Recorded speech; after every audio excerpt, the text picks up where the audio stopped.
been friends for many, many, many years. Interesting. Okay, sir. Okay, so I got introduced to you by Dan as Olayimika Oyebanji from Nigeria. Yeah, these facts are true about me. So it's been 2 years together with Dan, working on physics. And physics is such a revolutionary idea that you don't want to ignore it. Okay, so beyond the hype, okay, it looks like a fuzzy logic, but be rest assured, it's just as simple as what you can imagine. So, but basically, right now, what we want to do is to, make it easy for as many people as possible to understand, because basically, it's not just about the spectrum of color and then the grayscale.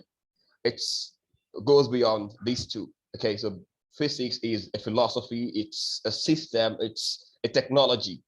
Okay, so once you are able to understand it, I mean, it's gonna be so intriguing that, okay, you would ask yourself why nobody has ever thought about this for a long time. So, recently we had a talk about spreading the idea about ThoughtSticks. Okay, so Dan describes it as ThoughtSticks. Okay, so basically what I understand this to be is creating using what do you call it? Try to spread awareness around the simplicity of physics.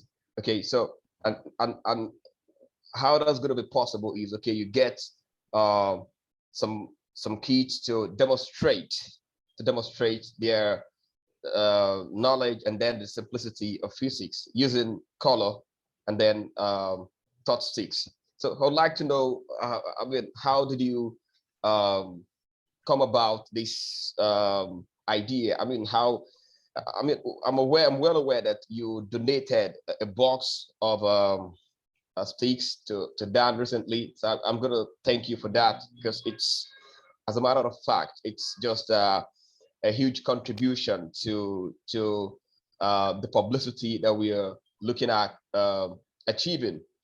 Okay, so I'd like to know, sir, I'd like to hear from you how everything came about. Well, I met Dan. I've known Dan for many, many years. I'm friends with his family. And Dan and I were talking about this idea. It's a wonderful idea. It definitely needs to be spread globally. It is the connection, basically, you understand that, between AI and human uh, thought. And the sticks, here in Maine, we are a wood-based economy, and there are a lot of small mills that make a lot of different types of wooden products. And in Guilford, Maine, there is a wood product mill called Hardwood Products. And Hardwood Products has been a place that I've been affiliated with. A lot of my friends and co-workers have worked there over the years. And so it was a fairly simple thing to come up with the thought sticks as far as I was concerned. I knew who to talk to and where to get them, and put them in Dan's hands. And now Dan has arranged to distribute them to the school system, and then came up with the Sapien game, so the kids will be able to utilize these more so in a learning process, I believe, so that they'll be able to understand that connectivity that we're trying to demonstrate. And it's not even a demonstrate, but connectivity that we're trying to bring, the link between computers and humans, so the computers, or AI in the future or now, can be can understand compassion and our human thought process. So that's basically, Dan is the man. He came up with the idea, of that. Yes, And sir. I just helped him by connecting him. Maine is a small state, but it's a large state. There's not a lot of people here. And the state of Maine sometimes can be on the cutting edge, but most of the time we're just surviving. And we really need to bring industry into the state of Maine. And the only way to bring industry into the state of Maine that will keep our younger people in the state of Maine is through the universal technology of computing. You know, this internet has just recently gotten fast enough in the state of Maine to even utilize this technology that we're using right here, right now. So it's a great time to be on the front edge of something as exciting as this, but also as useful as this. Um, AI needs to understand us. We built AI, we understand it, but we didn't know how to make it understand us. And this will allow AI to further grow as a technology that is useful on a broader spectrum. I guess that's how that goes. So. Yeah, interesting. Yeah. Okay, I can relate, Mr. Chris. Okay, so basically, when we started out, okay, a year ago, we were in contact with Nell Watson. Okay, so Nell Watson is the founder of ethics.net. So, okay, so then the idea was to get Nell to understand what physics is all about. And then, okay, um, fortunately, she, okay, uh, had an inkling as to, okay, what we're trying to do. And then she kind of categorized physics as a preferred AI. What that basically means is that, okay, physics is kind of leaning towards the positive angle of artificial intelligence. Okay, so it's not every day that we get to talk about AI being okay, all these monstrous um, technology that people kind of see as something that is going to destroy humanity.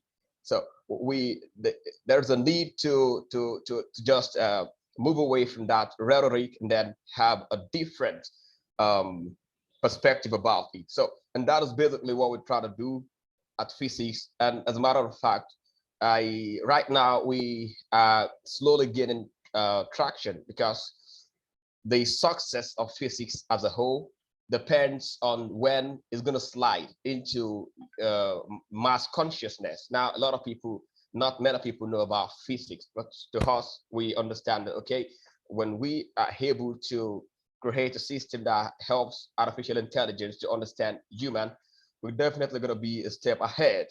Okay, so right now we have Sophia, we have, okay, what's his name? I'm trying to remember this guy that just, okay, this popular AI scientist that's, you know, developed the built Sophia. Okay, so we've got people in this on the same trajectory.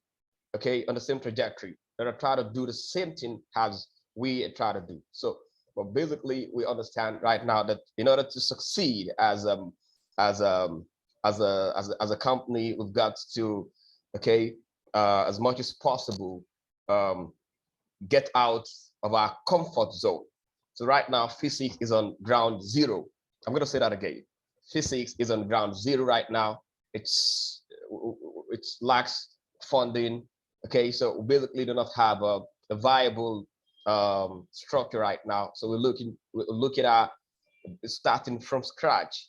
Okay, so but as a matter of fact, we have some good record to show. Okay, in the past 2 years, we've been able to make a lot of connections in the AI industry.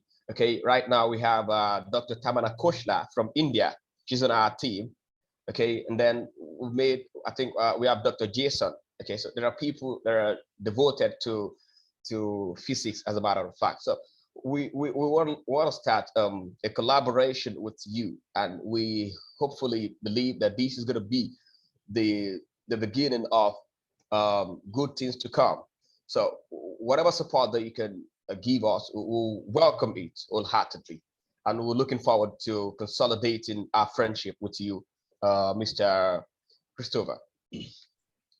Okay, so right now I'm going to ask a question that perhaps maybe off topic. Would like to know you better. Would like to know what's I mean um what is your philosophy about life, and then I mean how come you're suddenly genuinely interested in us, and then you're looking at supporting us, like it's just like a way that a way to contribute to humanity positively. So like to know you better. Well, I'm a compassionate person, and that is the driving force behind my life. I'm not really hung up on money. As a matter of fact, I don't have very much money, but I have a lot of friends who understand that compassion, and they may be able to help us become more compassionate globally. And I believe that connectivity and communication is the key to allowing people to see all of the different points of view and bring it all to the table in a compassionate manner.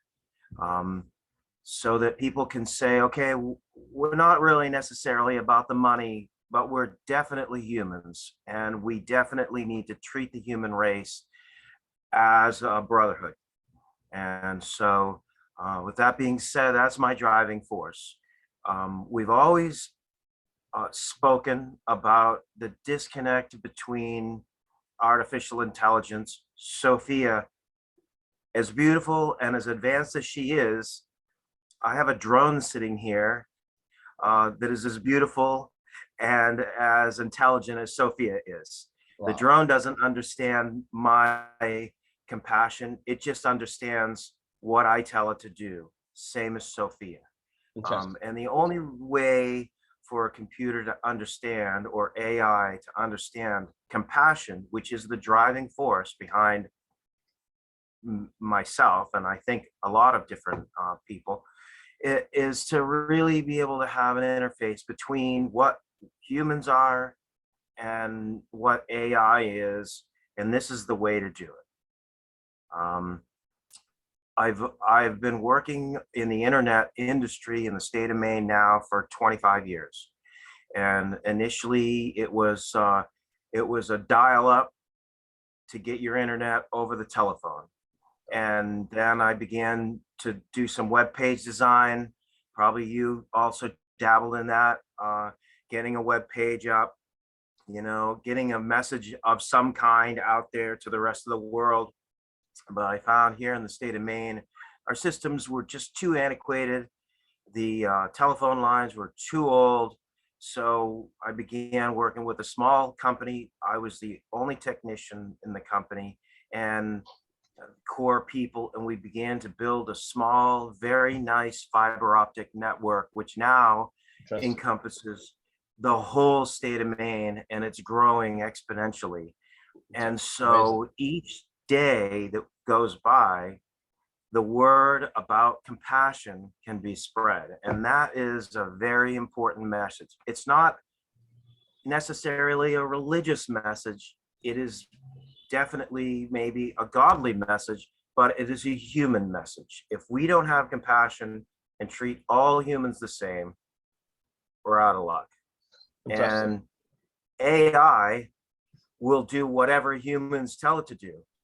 And if the humans tell it to be good, it'll be good. If the humans tell it to be bad, it'll be bad. But if it can learn compassion, um, then it's on the right track. And so that's how I became interested in it, just through talking with Dan. And when he told me what he was doing, it made perfect sense to me. Um, each day that I work with him, each time that I've met with him, uh, it just seems to flow right out very nicely.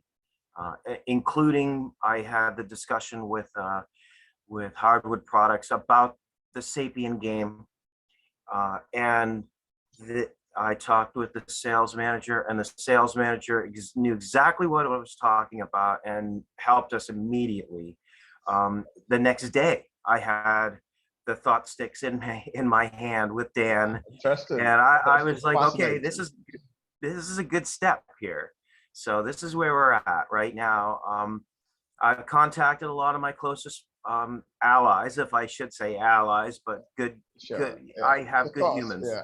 Yeah. in in my pocket, and I've contacted my good human friends, and hopefully, this will become something magical, if you will, but not necessarily magical. It just will become a good communication device. Interesting, Dr. Mr. Christopher. Yeah, sure. As a matter of fact, I'm excited to, okay, meet you on this platform. Okay, so today's section is intended to be a meet and greet. Okay, and then I'm not gonna, okay, overrun the scheduled time. So I'm gonna call it today. It's really nice talking to you, Mr. Roy. And of course, I'm gonna take your message to Dan that okay, we do have a formidable ally. That's great. Have a nice day, That's sir. great. Thank you. And Bye-bye. so where are you? You're in Nigeria. Yes, I'm in Nigeria. Okay, I'm from Nigeria. I'm Nigerian. Yeah. Yeah. Amazing. Well, I'm a Mainer, and our little acronym up here is that we're maniacs. But mostly it's 0 degrees outside right now, and that's probably why we got that name. Someday I'm hoping to meet you in person, physically. All right. Yes. Have a nice day, sir. Yes. Yeah, thank you. Yes. Yes. Well, you have a great day. And you too, sir. Thank you.